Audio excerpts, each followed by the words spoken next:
যেদিন থেকে ভারত বলছে আর চিনি দেব না, আর আলু দেব না, আর পেঁয়াজ দেব না, তখন বাংলাদেশের লোক কি করছে?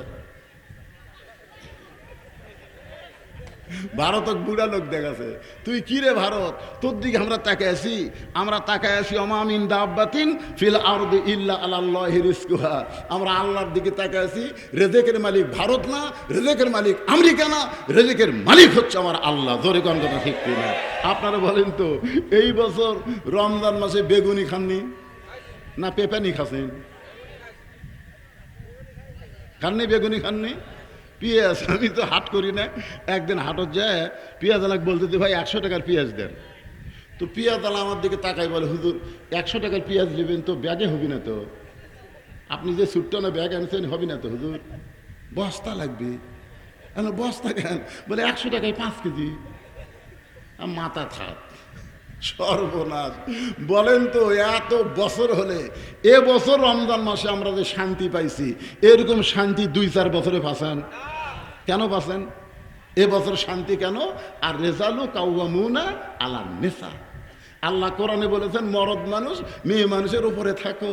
এবার মরদ মানুষ উপরে আছে, মেয়ে আগুলে নিচে আছে। ধরে কথা কর না কেন? হ্যাঁ, আমরা আল্লাহর কাছে দোয়া করব ভবিষ্যতে বাংলার জমিনে মেয়েদের দিন শেষ, এখন মরদ মানুষের বাংলাদেশ। জোরে কোন কথা ঠিক কিনা? এই নিয়ত করেন। আর কোন মেয়ে মানুষও আমরা ম্যাডাম ম্যাডাম কর পারবো না ভাই। কি করছেন? কথা কন না কেন? একটু মনোযোগ দিয়ে শুনবেন। মেয়েটা বলতেছেন, পথিক 6 দিন হলে হযরত ওমরকে খুঁজতেছি, আর 1-8 দিন যদি না পাই তাহলে আসল জায়গায় বিচার দেব। আসল জায়গা মানে কার কাছ? ওমর ফারুকের মধ্যে ভয় কার? হাক্কা তুকাতিহি। এত ভয়, ওমর ফারুক হাঁটু গেড়ে মেয়েটার সামনে বসে বলতেছে, মা তুমি 6 দিন হলে যেই ওমরকে খুঁজতেছ, আমি হইলাম সেই ওমর। মেয়েটা বলতেছে, আমিরুল মুমিনিন, তাহলে চোরের মতন একা একা ঘুরতেছেন, আপনার কোনো চামচা নাই? চিন্তা করে দেখেন তো, বাংলাদেশের মতন 96টা দেশের খলিফা। সুবহানাল্লাহ কন না কেন? আমাকে বাংলাদেশের মতন 96টা দেশের খলিফা হযরত ওমর একা একা ঘুরতেছে। মেয়েটা বলতেছে, আমিরুল মুমিনিন, আপনি যে চোরের মতন একা একা ঘুরতেছেন, আপনার কোনো চামচা নাই? ওমর ফারুক বলতেছে, মা চামচা পালার পয়সা আমি কোথায় পাবো? কারণ চামচা পালবার গেলেই টাকা লাগবে। জোরে কোন কথা ঠিক কিনা? আপনারা আগামীতে দেখবেন, যে নেতার পিছনে যত বেশি চামচা থাকবি, বুঝবেন ওই নেতা তত বেশি মারু হবি। জোরে কোন কথা ঠিক কিনা? ওমর ফারুক চামচা কেমনে পালবে তার জীবনী পড়ে দেখেন। জুমার দিনে হযরত ওমর খুতবা দিচ্ছেন। জুমার দিনে এমন সময় মাঝখান থেকে একজন সাহাবী দাঁড়িয়ে বলতেছে, আমিরুল মুমিনিন, আপনার খুতবা আমরা শুনবো না। ওমর ফারুক বললেন, আমার অপরাধ কি? বলে, আপনার অপরাধ হলো আমাদেরকে খাটো পাঞ্জাবি দিয়ে আপনি লম্বা জুব্বা পরে খুতবা দিচ্ছেন। খালি পাঞ্জাবি লম্বা হচ্ছে, তাহলে চামচা পালার অধিকার আছে? আমাদেরকে খাটো পাঞ্জাবি দিয়ে আপনি লম্বা জুব্বা পরে খুতবা দিচ্ছেন। এই লম্বা জুব্বা কোথায় পেলেন? যতক্ষণ না বলবেন ততক্ষণ আপনার খুতবা আমরা শুনবো না। সঙ্গে সঙ্গে উমরের চোখ দিয়ে দরদর করে পানি আসতেছে, দরদর করে পানি আসতেছে, আর মুখটা মুচকি মুচকি হাসতেছে। মুখটা মুচকি মুচকি হাসার কারণ কি জানেন? যে আল্লাহ, তোমার কোরআন দিয়ে যতদিন বাংলাদেশ চলবে, নেতা ভুল করলে সাধারণ একটা মানুষ পর্যন্ত নেতার ভুল ধরার সাহস পাবে।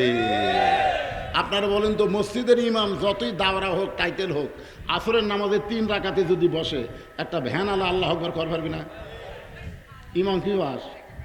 দাওরা পাস, টাইটেল পাস। এত বড় যোগ্য ইমাম আসরের নামাজে 3 রাকাতে যেই বসিছে, ভ্যানালা চিন্তা করে যে আসরের নামাজে 2 রাকাত আর 4 রাকাত, কিন্তু 3 রাকাতে তো বসার নিয়ম নাই। ইমাম যেই বসিছে, সামনে কাতারের মুসল্লিরা খেয়াল করেনি, কিন্তু 3 নম্বর কাতারের ভ্যানালা আল্লাহু আকবার। ইমাম মনে মনে কয়, তুই যতই লোক মাদে 41 সালের আগে আমি উঠবো না। এই মনে করে ইমাম যদি স্বৈরাচারী হয়ে বসাই থাকে, আপনারা বলেন তো মসজিদের মুসল্লি কার পক্ষে যাবে? ইমামের পক্ষে না ভ্যানালার পক্ষে? কার আইন চলতেছে? আল্লাহর আইন যেখানে চলবে সেখানে নেতা তুমি স্বৈরাচারী হওয়ার পারবে না। নবীর তরিকা মোতাবেক, আল্লাহর হুকুম মোতাবেক তোমাকে নামাজ আদায় করা লাগবে। জোরে কোন কথা ঠিক কি না? বাংলাদেশ যখন আল্লাহর কোরআন দিয়ে চলবে তখন নেতারা স্বৈরাচারী হবার পারবে না। আল্লাহর আইন এবং নবীর তরিকা মোতাবেক রাষ্ট্র চলান লাগবে। জোরে কোন কথা ঠিক কি না? উমরের মুখটা মুচকি মুচকি হাসতেছে, রাগ করেনি। যে বেটা বলছে আমাদেরকে খাটো পাঞ্জাবি দিয়ে আপনি লম্বা জুব্বা পরে খুতবা দিচ্ছেন, তার উপর হযরত ওমর কোনো রাগ করে নাই। এমন সময় আব্দুল্লাহ ইবনে ওমর বাবার পাশে দাঁড়ায় বলতেছে, রে নবীর সাহাবীরা, আমার বাবার লম্বা জুব্বা দেখে তোমরা লোকমা দিলে, কিন্তু আমার পরনে দেখো, আমার পরনে নতুন কোনো কাপড় নাই। তোমরা খাটো পাঞ্জাবি হলেও তো নতুন পোশাক পরে আজকে নামাজ পড়তে আইছো, কিন্তু আমার পরনে তাকায় দেখো, আমার পরনে নতুন কোনো কাপড় নাই। মাইক এরকম সনসন করতেছে, বাবা একটু সনসনি কম করে দাও। ওসমান গনি বললেন, আব্দুল্লাহ, আজকে জুমার দিন সবাই নতুন কাপড় পরছে, কিন্তু তুমি পুরাতন কাপড় পরলা কেন? আব্দুল্লাহ বলতেছে, আমি যদি আজকে নতুন কাপড় পরতাম তাহলে আমার বাবার জুব্বা লম্বা হতো না। তোমরা দুনিয়ার সবাই যখন ঘুমায় যাও, আমার বাবা তখন ঘুমায় না। এরই নাম হলো খেলাফত। এরই নাম হলো কি? খেলাফত। হাসিনার রাজত্বকাল, খালেদা জিয়ার রাজত্বকাল, আর মুসলমানের হলো রাজত্বকাল না, মুসলমানের হলো খেলাফত কাল। জোরে করেন কথা ঠিক কি না? এরই নাম খেলাফত। আল্লাহ কোরআনে বলে নাই যে দুনিয়াতে মানুষ তোমরা রাজত্ব করো। ওয়াইদ ক্বালা রাব্বুকা লিল মালাইকাতি ইন্নী জাইলুন ফিল আরদি খলিফা। রাজত্বের মালিক হচ্ছে আল্লাহ। তাবারাকাল্লাযী বিয়াদিহিল মুলক। গোটা পৃথিবীর রাজত্ব, কর্তৃত্ব, মালিকানা একমাত্র কার হাতে? মানুষ রাজত্ব। আব্দুল্লাহ গভীর রাত্রি চেতন পায় দেখে মা দরজাত খাড়া হয়ে আসে। আব্দুল্লাহ বলতেছে, মা এত রাত্রে দরজাত খাড়া হয়ে কেন? মা বলতেছে, বাবা তোর বাবা যেদিন থেকে মদিনার খলিফা হয়েছে সেদিন থেকে আর ঘুম পাড়ে না, সারা রাত মানুষের দুঃখ কষ্ট দেখে চোরের মতন। আব্দুল্লাহ বলতেছে, বাবা না হয় চোরের মতন দুঃখ কষ্ট দেখে, কিন্তু আপনি ঘুম পারবেন? বলে, আমি ঘুম পারলে হবে? স্বামী যদি আমার জনগণের খেদমত করে তাহলে সেই স্বামীর জন্য আমার দোয়া করা লাগবে না? সুবহানাল্লাহ কন্যা। আব্দুল্লাহ বলতেছে, দুনিয়ার সবাই যখন ঘুমায় তখন আমার বাবা চোরের মতন চুপি চুপি ঘুরে মানুষকে কেমনে আছে। হঠাৎ হযরত ওমর দেখতে পায় মরুভূমির মধ্যে তাঁবু টাঙ্গায়া, ওই তাঁবুর মধ্যে কি যেন পাক হচ্ছে, আর দুইটা বাচ্চা খালি মা মা বলে কাঁদতেছে। বলতেছে, মা আমাদের ক্ষুধা লাগছে, মা খাবার দাও। মা বলতেছে, গোস্ত সিদ্ধ হলেই তোমাদের খাবার দিব, তোমরা একটু ধৈর্য ধরো বাবা, গোস্ত সিদ্ধ হলেই তোমাদের খাবার দেব। ওমর ফারুক চিন্তায় পড়ে গেলেন, দুম্বার গোস্ত হলে বড় জোর আধ ঘন্টা লাগবে, উটের গোস্ত হলে বড় জোর 1 ঘন্টা লাগবে, কিন্তু এত গভীর রাত হয়ে গেল এখন পর্যন্ত গোস্ত সিদ্ধ হয় না। এটা কেমন মা? লোকমা দেওয়া দরকার। ওমর ফারুক তাঁবুর কাছে এসে বললেন, মা এত রাত হয়ে গেল এখন পর্যন্ত তোমার গোস্ত সিদ্ধ হয় না, তোমার 2টা বাচ্চা ক্ষুধার জ্বালায় কান্দে, তোমার অন্তরে কি দয়া লাগে না? মেয়েটা বলে, পথিক আমার বাড়ি হলো ইয়ামিন দেশে, আমি শুনতে পাইলাম মদিনার খলিফা ওমর অত্যন্ত ভালো মানুষ, আমার 2টা এতিম বাচ্চাকে নিয়ে ওমর ফারুকের দরবারে বিকেলবেলা যাবার চাইছিলাম, কিন্তু এত মানুষের ভিড় আমি ওমর ফারুকের দরবারে যাবার পারি নাই। নিয়ত করেছি আমার 2টা এতিম বাচ্চাকে নিয়ে আগামীকাল ওমরের দরবারে যাব। আগামীকাল যাওয়ার নিয়তে এ রাতের বেলা তাঁবু টাঙ্গাইয়া আমার 2টা বাচ্চাকে বুকের মধ্যে নিয়ে ঘুমাবার চাই, কিন্তু আমার 2টা বাচ্চার পেটে এত খিদা লাগছে, এরা বারবার যখন ক্ষুধার জ্বালায় কান্দে, আমি তখন মা সান্ত্বনা দেওয়ার জন্যে পাতিলে পানি আর পাথর দিয়া নিচে আগুন জ্বালায়া বলতেছি, বাবা সিদ্ধ হলেই তোমাদের খাবার দিব, গোস্ত সিদ্ধ হলেই তোমাদের খাবার দিব। আমি মনে করেছিলাম আমার এই সান্ত্বনার বাণী শুনে আমার 2টা বাচ্চা এক সময় ঘুমায় যাবে, কিন্তু আমার 2টা বাচ্চার পেটে এত খিদা লাগছে, আমার মনে হয় সকালবেলা পর্যন্ত আমার সন্তান দুইটা বাঁচবে না, আমার সন্তান দুইটা বাঁচবে না। ওমর ফারুক বললেন, মা তুমি আসল জায়গায় আর যেন বিচার দিও না, তুমি একটু ধৈর্য ধরো, তোমার সন্তান দুইটাকে কোলের মধ্যে নিয়ে তুমি শুয়ে থাকো। ওমর ফারুক এক দৌড় মারলেন, এক দৌড়ে বাইতুল মালের দরজাত গেলেন। আসলাম, খাদ্যের বস্তা আমার মাথায় উঠাইয়া দে। আসলাম কান্দের বলে, আমিরুল মুমিনিন, আমি হলাম চাকর, আপনি হলেন খলিফা, বস্তা আপনার মাথায় উঠাই দিব কেন? কোন বস্তা লাগবে আমি মাথায় তুলে নেই। ওমর কান্দার বলে, আসলাম রে, একজনের পাপের বোঝা আর একজন মাথায় নেয় না, দে তুই আমার মাথায় উঠাই দে। এবার আসলাম যখন বস্তা মাথায় উঠাই দেয়, ওমর ফারুক এত জোরে দৌড় মারতেছে, পিছন দিক থেকে আসলাম চিল্লায় বলে, আমিরুল মুমিনিন, এভাবে বস্তা মাথায় নিয়ে দৌড়াতে গিয়ে আপনি পড়ে যাবেন, আপনার কষ্ট হবে। ওমর ফারুক বলে, আসলাম রে, সময় মতো যদি যাবার না পারি তাহলে জাহান্নামের আগুনে আল্লাহ পাক আমারে পুড়াইবে। আত্তাকুল্লাহ হাক্কা তুকাতিহি কারে কয়? তাবুর পাশে গিয়ে বললেন, মা তোমার দুইটা সন্তান কি জীবিত আছে? মা বলে, এখনো জীবিত আছে। তাহলে রুটি আর হালুয়া তৈরি করো। এবার মা রুটি হালুয়া তৈরি করে ওমর ফারুকের হাতে যখন দেয়, ওমর ফারুক দুইটা বাচ্চাকে দুই উরাতের উপরে বসায়া রুটি হালুয়া যখন মুখে দেয়, দুইটা বাচ্চা খায় আর মুসকে মুসকে হাসে। উমরের চোখ দিয়ে দর দর করে পানি পড়তেছে।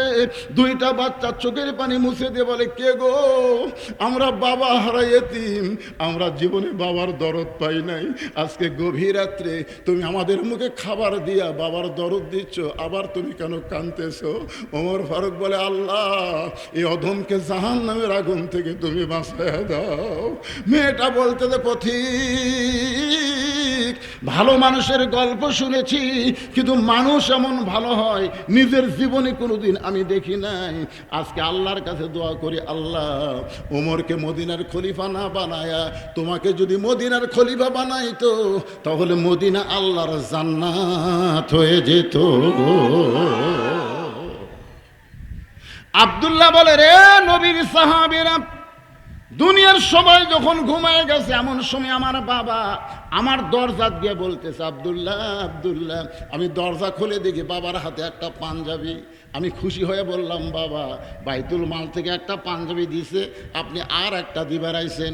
ওমর ফারুক বলে, আব্দুল্লাহ ইন্নাল্লাহা ইয়ামুরুকুম আন তুআদ্দুল আমানাতি ইলা আহলিহা ওয়া ইযা হাকামতুম বাইনান নাস আন তাহকুমু বিল আদল। জোরে কোন আল্লাহু আকবার। এই আয়াতের অর্থ বোঝেন? আমাদের বাংলাদেশে এক লোক বগুড়াতে 6 বছর ধরে ন্যাংরা আমের চাষ করছে, 6 বছর।